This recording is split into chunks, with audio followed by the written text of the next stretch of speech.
Hello learners, आज हम बात करने वाले हैं exercise 3.4 that is of chapter 3 understanding quadrilateral of class 8। So in this exercise basically हमारे पास जो भी क्वेश्चंस हैं they are based on the properties of square quadrilateral. They are the based on means they are actually based on the types of quadrilateral. वो सारे ही quadrilateral की जो types हैं प्रॉपर्टीज के बेसिस पर उस पर बेस्ड है, right.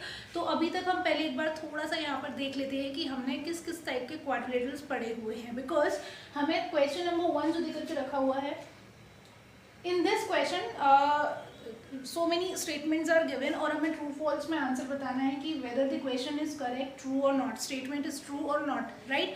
But if you will see every question, हमें सारे ही क्वेश्चंस में रिलेशंस बताए गए हैं, रेक्टेंगल स्क्वायर में, रोम्बस पैरेललोग्राम में, लाइक दैट हमारे पास बहुत सारे क्वेश्चन हैं। क्या कोई स्क्वायर रेक्टेंगल हो सकता है? क्या सारे ही रेक्टेंगल्स स्क्वायर होते हैं? क्या सारे ही रोम्बसेस काइट्स होते हैं या नहीं, राइट। तो पहले हम देख लेते हैं कि on what basis we will जज it, we will answer it, right. So बहुत ही सिंपल सा फंडा है, हम यहाँ पर देते हैं। सबसे पहले तो क्वाड्रिलेटरल्स। तो क्वाड्रिलेटरल्स के हमने 3 टाइप्स पढ़े हुए थे। First one was trapezium, second हमने पढ़ा था पैरेललोग्राम, ओके, एंड थर्ड हमने पढ़ा काइट। तो यदि हमारे पास ऐसा कोई क्वेश्चन है कि क्या सारे ही पैरेललोग्राम्स क्वाड्रिलेटरल होते हैं, so yes they will be the quadrilateral. यहाँ पर हम क्वाड्रिलेटरल के टाइप्स की बात कर रहे हैं, तो ऑब्वियसली ये सारे क्वाड्रिलेटरल्स के टाइप हैं। तो सारे ट्रेपेजियम क्वाड्रिलेटरल में काउंट होंगे, सारे ही पैरेललोग्राम क्वाड्रिलेटरल में काउंट होंगे, सारे ही काइट जो होंगे दे will B also a quadrilateral. Along with that हम यहाँ पर किस टाइप के क्वाड्रिलेटरल की बात कर रहे हैं? अभी हम पढ़ रहे हैं यहाँ पर कॉन्वेक्स क्वाड्रिलेटरल। ओके, चलो अब आगे हम देखते हैं इसमें अबाउट पैरेललोग्राम। तो पैरेललोग्राम में हमने दोबारा से वापस 3 टाइप पढ़े। सबसे पहले जो हम लिखना चाहेंगे, मेंशन करेंगे, सबसे पहले हम बात करते हैं रेक्टेंगल की, रेक्टेंगल। फिर हमने दूसरा पढ़ा स्क्वायर, और तीसरा जो हमने पढ़ा इससे थोड़ा different, that is rhombus.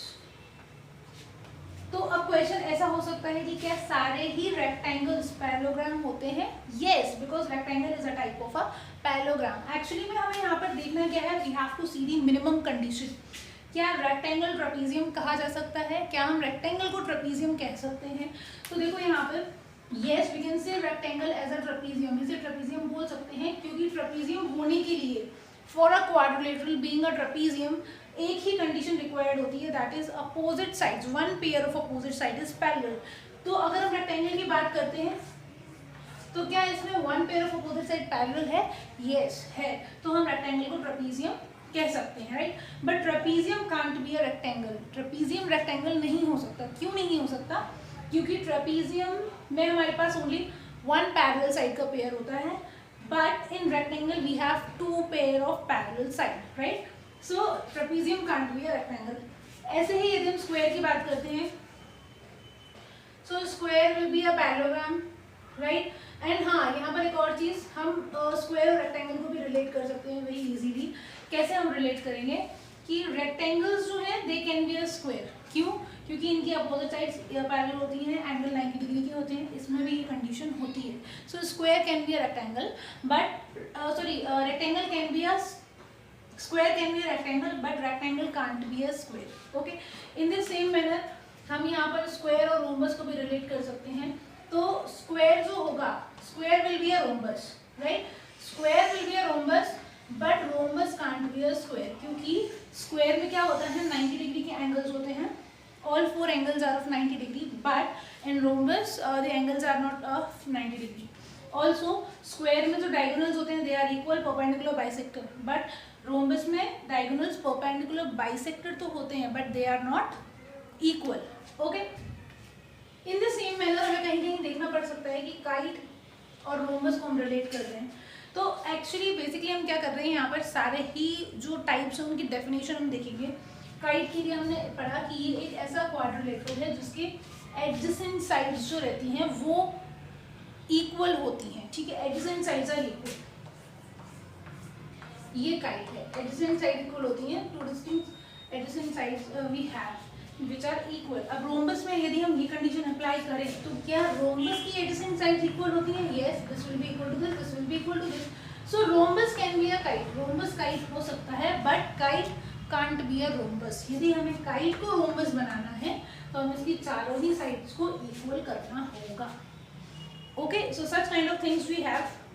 Confuse हमें ज़्यादा नहीं होना है, क्योंकि देखो जब भी हमसे ऐसा कुछ पूछा जाएगा कि rectangle can be a trapezium, क्या रेक्टेंगल ट्रेपेजियम हो सकता है, जब भी हम इस पूरे चार्ट में डाउन टू टॉप जाएंगे, सो that statement will be true. But यदि हमसे टॉप से डाउन की बात की जा रही है, then this statement will be wrong. For example, rectangle can be a trapezium, it is true. Trapezium can be a rectangle, no, it is false. तो जब हम trapezium से rectangle पे गए, it is false. In the same manner, rhombus can be a kite. Rhombus kite हो सकता है, but kite can't be a rhombus. Okay, so this is how we will solve the questions. True false जो है वो इसके basis पर हम देखेंगे अभी. This is the first question that we have of exercise 3.4 and it is state whether true or false. हमें true or false statements बताने हैं. Now we'll see first one. All rectangles are square. All rectangles are square. So जितने भी rectangles हैं वो square होते हैं, ऐसा पूछा गया है. Whether it is true or false. So obviously it is false. Why? Because square में क्या होता है, सारी ही sides equal होती हैं, but in rectangle it is not possible, right? So this statement will be false. Now another we have all rhombuses are parallelogram. क्या सारे ही rhombuses parallelogram होते हैं? So yes, obviously because यहाँ पर क्या हो रहा है कि अब हम देखो यहाँ पर डाउन टू टॉप जा रहे हैं. पैरेललोग्राम का हमने एक टाइप पढ़ा था रोम्बस, राइट? पैरेललोग्राम का एक टाइप पढ़ा था rhombus. So all rhombuses are parallelogram, so it will be true. Now another that we have all squares are rhombuses and also rectangle. जो स्क्वायर्स होते हैं all squares are rhombuses, so yes they will be rhombuses. Rhombuses के लिए minimum condition क्या चाहिए? Parallelogram which is equal side, तो ये square follow करता है. And also rectangle, so rectangle के लिए हमें क्या चाहिए? It is a parallelogram with equal angles, जिसके इक्वल एंगल होते हैं, तो ये कंडीशन भी स्क्वायर फॉलो करता है. So it will be a true statement. Now next we have all kites are rhombuses. All kites are rhombuses. क्या सारी काइट्स रोम्बसेस होती हैं? So if we will see, हम यहाँ पर काइट से रोम्बस पर आ रहे हैं, top to down, so that statement will be false. Along with that आप देखोगे कि रोम्बस की क्या होती है, मिनिमम कंडीशन चारों साइड्स इक्वल होनी चाहिए, but it is not possible in kite, right? So this statement will be false. Now next we have all rhombuses are kites. क्या सारे रोम्बसेस काइट्स होते हैं? So yes, we are going down to top, so this statement will be true. Now all parallelograms are trapezium. all parallelograms are trapezium. क्या सारे जो parallelograms हैं वो trapezium होते हैं? तो again if I will make a chart, हमने क्या पढ़ा? क्वाड्रिलेटरल के 3 टाइप पढ़े, ट्रेपेजियम, पैरेललोग्राम, है ना? और अब ये सेम लेवल पर आ रहा है यहाँ पर, तो हम इसकी प्रॉपर्टी देखते हैं. All parallelograms are trapezium. क्या सारे ही पैरेललोग्राम्स ट्रेपेजियम होते हैं? सो यस, बिकॉज ट्रेपेजियम के लिए मिनिमम कंडीशन है 1 पेयर ऑफ पैरेलल साइड, और इसमें तो दोनों होती हैं, दोनों ही होती हैं, तो हम इसे कम से कम ट्रेपेजियम तो बोल ही सकते हैं. So this statement is again true. Now next we have last one, all squares are trapezium.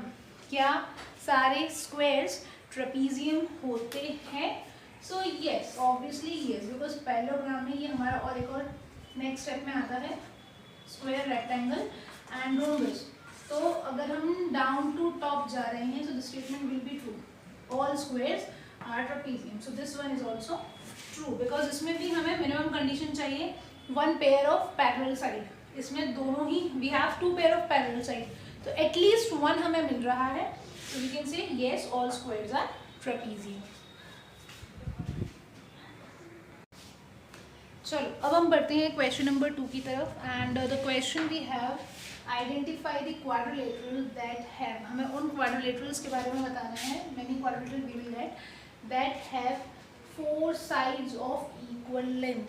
ऐसा क्वाड्रिलेटरल जिसकी 4 साइड्स होती हैं एंड चारों ही जो साइड होती हैं दे आर इक्वल, वो इक्वल होती हैं, राइट।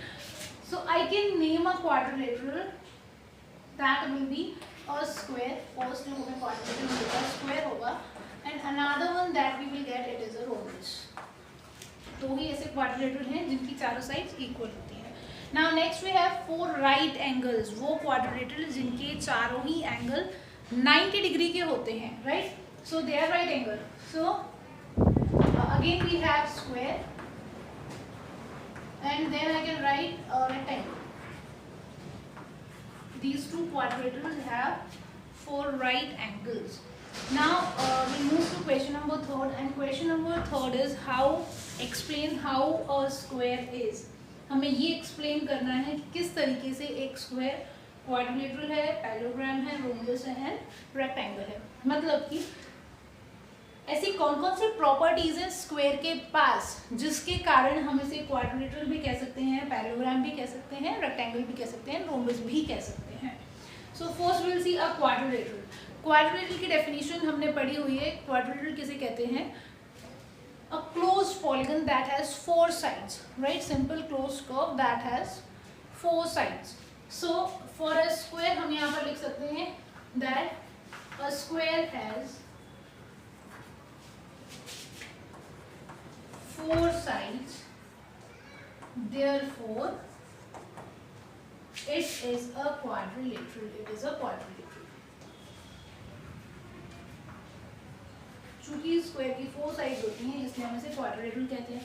अब हम इसे पैरेललोग्राम क्यों कहते हैं? सो पैरेललोग्राम की हमने डेफिनेशन पढ़ी कि पैरेललोग्राम जो होता है it is a type of quadrilateral which has 2 pair of opposite sides, 2 pair of parallel sides हम बोलेंगे यहाँ पर। So I can write a square, या फिर हम ऐसा भी लिख सकते हैं in a square. In a square,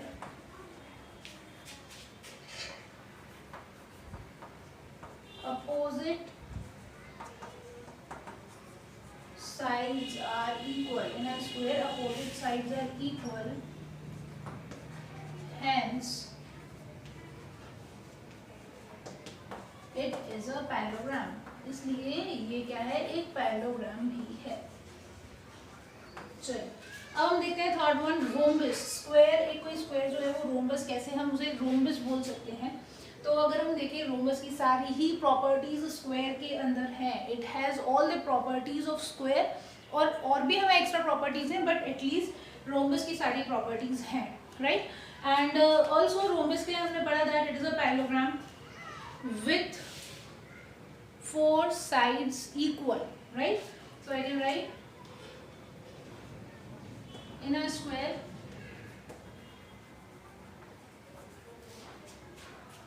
all 4 sides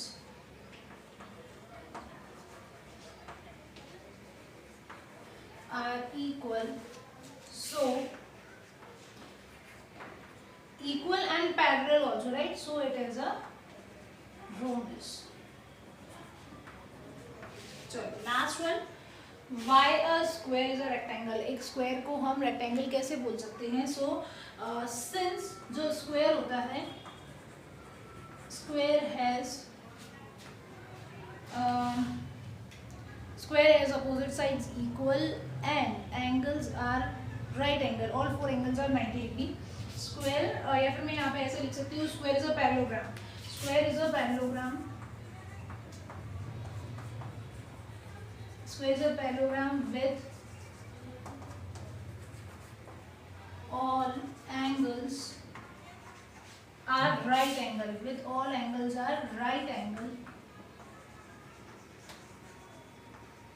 So a square is a rectangle also. ठीक है, तो अब आप यहाँ पर देखोगे इसका मतलब क्या हुआ कि एक स्क्वायर जो है वो उसमें सारी प्रॉपर्टीज होती हैं। It is a quadrilateral, quadrilateral के बाद ये पैरेललोग्राम भी होता है, इसमें रोम्बस की भी सारी प्रॉपर्टीज होती हैं और रेक्टेंगल की भी प्रॉपर्टीज होती हैं। यदि हम स्क्वायर को इन चारों ही जो हमारे पास स्टेटमेंट्स हैं टाइप्स हैं क्वाड्रिलेटरल के, इनसे यदि हम इसे डिफ्रेंशिएट करना चाहें तो हम कैसे करेंगे? स्क्वायर की एक अकेली प्रॉपर्टी जो इन चारों के पास नहीं है वो है कि इसके जो डायगोनल्स होते हैं they are equal and also perpendicular bisector, वो परपेंडिकुलर बाइसेक्टर होते हैं। ये एक इकलौती प्रॉपर्टी है जो इसे स्पेशली रेक्टेंगल से डिफरेंशिएट करती है। रोम्बस के लिए हम बोल सकते हैं, मतलब यहाँ पर एक्चुअली हम अपोजिट देख रहे हैं अब इसका, कि स्क्वायर को हम क्वाड्रिलेटरल बोल सकते हैं, पैरेललोग्राम बोल सकते हैं, रोम्बस भी बोल सकते हैं, रेक्टेंगल बोल सकते हैं। बट क्या हम रेक्टेंगल को स्क्वायर बोल सकते हैं? सो नो, बिकॉज क्योंकि रेक्टेंगल स्क्वायर की चारों साइड इक्वल होती हैं, रेक्टेंगल में वो चीज़ पॉसिबल नहीं है। Now if we will compare it with the rhombus, यदि हम रोम्बस से कंपेयर करेंगे तो हम एक रोम्बस को स्क्वायर नहीं बोल सकते। क्यों नहीं बोल सकते? क्योंकि रोम्बस जो है इसके डायगोनल्स इक्वल नहीं होते हैं, but square has equal diagonals, right? उनकी लेंथ, डायगोनल्स की लेंथ इक्वल होती है। Now we will see parallelogram. So square is a parallelogram, right? But parallelogram is not a square. Parallelogram square नहीं है। क्यों नहीं है? क्योंकि क्या क्या प्रॉपर्टीज हो सकती हैं? पहली तो होगी कि परपेंडिकुलर, इसके डायगोनल्स परपेंडिकुलर बाइसेक्टर होते हैं। दे आर परपेंडिकुलरली, वो जो उनका पॉइंट ऑफ इंटरसेक्शन होता है वो that is perpendicular, 90 degree angle पे एक दूसरे को इंटरसेक्ट करते हैं, ठीक है? दूसरी चीज, इसकी चारों साइड इक्वल होती हैं, जो कि पैरेललोग्राम में भी पॉसिबल है। यदि पॉसिबल होगी तो वो स्क्वायर में कन्वर्ट हो जाएगा। नाउ क्या हम एक क्वाड्रिलेटरल को स्क्वायर बोल सकते हैं? तो हम एक क्वाड्रिलेटरल को स्क्वायर बोल सकते हैं, but all quadrilaterals are not square because we are having so many types of it. तो जरूरी नहीं है कि सारे ही जो क्वाड्रिलेटरल्स हैं उनकी लेंथ इक्वल हो सारी साइड्स की, और सारे एंगल्स 90 डिग्री के हों, परपेंडिकुलर बाइसेक्टर्स हों जो डायगोनल्स हैं उनके, और उनकी भी इक्वल लेंथ हो। ये सारी चीज़ें उसमें कंपलसरी नहीं है, इसलिए हम सारे ही क्वाड्रिलेटरल को स्क्वायर नहीं बोल सकते। अब हम आगे बढ़ेंगे। About question number 4 we will discuss. So now we have question 4 and it is name the quadrilaterals whose diagonals bisect each other. हमें उन quadrilateral का नेम बताना है। We have to name those quadrilaterals whose diagonals bisect each other, जो एक दूसरे को bisect करते हैं। So वैसे तो बेसिकली ये जो प्रॉपर्टी है वो पैरेललोग्राम की है, तो इसका मतलब क्या हुआ कि पैरेललोग्राम के साथ साथ जो भी उसके टाइप्स हैं ये प्रॉपर्टी उसमें भी कंसिडर की जाएगी। तो पहला जो हमें क्वाड्रिलेटरल मिलता है that will be a parallelogram. Next जो हमें मिलेगा स्क्वायर, जो कि इसका टाइप है। Then another one more we have that is a rectangle. Again we have another type of parallelogram that is rhombus. तो ये इन चारों ही क्वाड्रिलेटरल के जो डायगोनल्स होते हैं वो एक दूसरे को बाइसेक्ट करते हैं, इक्वल पार्ट में डिवाइड करते हैं from the point of intersection. Now second is name other quadrilaterals whose diagonals are perpendicular bisector of each other, जो कि एक दूसरे के परपेंडिकुलर बाइसेक्टर होते हैं, राइट? तो ये प्रॉपर्टी हमें सिर्फ दो ही क्वाड्रिलेटरल में मिलेगी, that is a rhombus,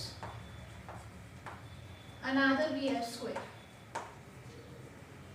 right? Rectangle में नहीं होती है, यदि आप ड्रॉ करके भी देखोगे सो यू कैन सी कि ये जो है दो एंगल्स उसके मोर देन 90, दो एंगल एक्यूट एंगल हो जाते हैं and two angles will be obtuse angle. Now the diagonals, name the quadrilateral whose diagonals are equal, जिसके डायगोनल्स इक्वल होते हैं। So we have two, that is square and rectangle. इन दोनों के diagonals equal होते हैं और रोम्बस के डायगोनल्स इक्वल नहीं होते हैं, और यही प्रॉपर्टी उसे स्क्वायर से डिफरेंशिएट करती है। चलो अब हमारे पास है question number 5 and it is explain why a rectangle is a convex quadrilateral. एक रेक्टेंगल है, why it is a convex quadrilateral, हमें ये बताना है। तो ये कॉन्वेक्स क्वाड्रिलेटरल क्यों है? क्योंकि हमने पढ़ा है कि कॉन्वेक्स पॉलीगन वो पॉलीगन होता है जिसके डायगोनल उसके इंटीरियर में होते हैं, उस पॉलीगन के अंदर होते हैं, right? So I can write that both the diagonals, since both the diagonals of rectangle are in its interior, वो उसके इंटीरियर में है, दैट इज वाई देयरफॉर, और that is why a rectangle is a convex quadrilateral.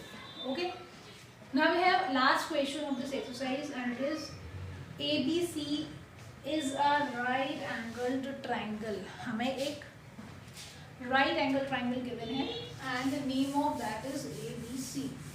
So let us draw that triangle, right angle triangle हम यहाँ पर draw करते हैं.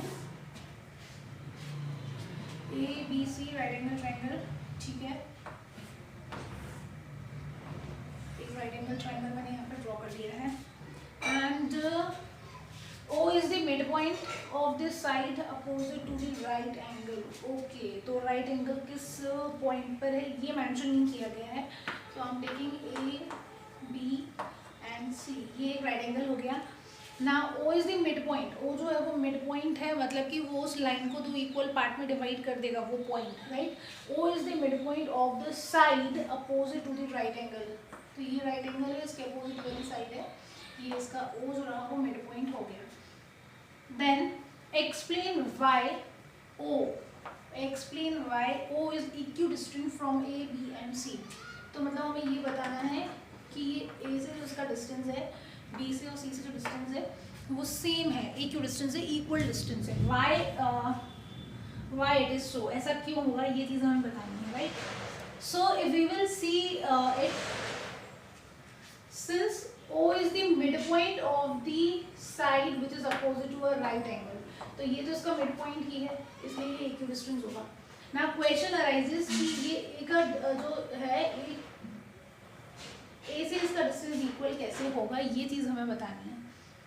So for that हम यहाँ पर एक काम कर सकते हैं कि AB जो है इसके पैरेलल में एक यहाँ पर लाइन ड्रॉ कर रही हूँ, which will be parallel line segment draw कर रही हूँ, which will be parallel to it and also opposite to it. So let it be CD. And along with that मैंने AC के पैरेलल भी यहाँ पर एक लाइन ड्रॉ कर ली. And I will name it as again BD. ठीक है. अब अगर आप इसको ध्यान से देखो तो ये क्या कर रहा है, ये पूरा एक क्वाड्रिलेटरल फॉर्म कर रहा है. A, B, C and D, ये पूरा एक क्वाड्रिलेटरल फॉर्म कर रहा है. सो ये पूरा एक रेक्टेंगल फॉर्म कर लेगा A B C D, right. And rectangle की अगर हम प्रॉपर्टीज को देखें तो पहली चीज़ की उसके डायगोनल्स इक्वल होते हैं. मतलब क्या हो जाएगा कि हमारा BC जो होगा, BC will be equal to AD. यदि मैं इसको यहाँ पर एक्सटेंड करके ज्वाइन कर दूँ तो ये इक्वल हो जाएंगे. ऑल्सो उसके जो डायगोनल्स होते हैं वो बाइसेक्ट करते हैं एक दूसरे को, राइट. ये एक दूसरे को बाइसेक्ट करेंगे, मतलब हाफ ऑफ BC का जो हाफ होगा, कोई भी पार्ट हम ले सकते हैं, half of BC, I will write it here, half of BC, ठीक है, will be equal to half of AD. ये हाफ ऑफ AD भी होगा, क्यों, क्योंकि BC जो है वो AD के इक्वल है, तो इन दोनों का हाफ पार्ट जो होगा वो भी इक्वल होगा, है ना. जैसे 5 इसकी भी लेंथ है, इसकी भी 5 लेंथ है. अब मैं इन दोनों का हाफ कर दूँ तो 2.5 and this will also be 2.5, both are same, right. चलो अब हम ये देखते हैं half of BC is equal to half of AD. तो यदि मैं BC का हाफ ले लूँ, सपोज OC, ठीक है, BC का हाफ पार्ट मैंने ले लिया OC, and half of AD I am taking OA. So OC will be equal to OA and also OC is equal to OB and now it is equal to OA. मतलब ये तीनों ही आपस में equal होंगे, right. And from here I can conclude that O is equidistant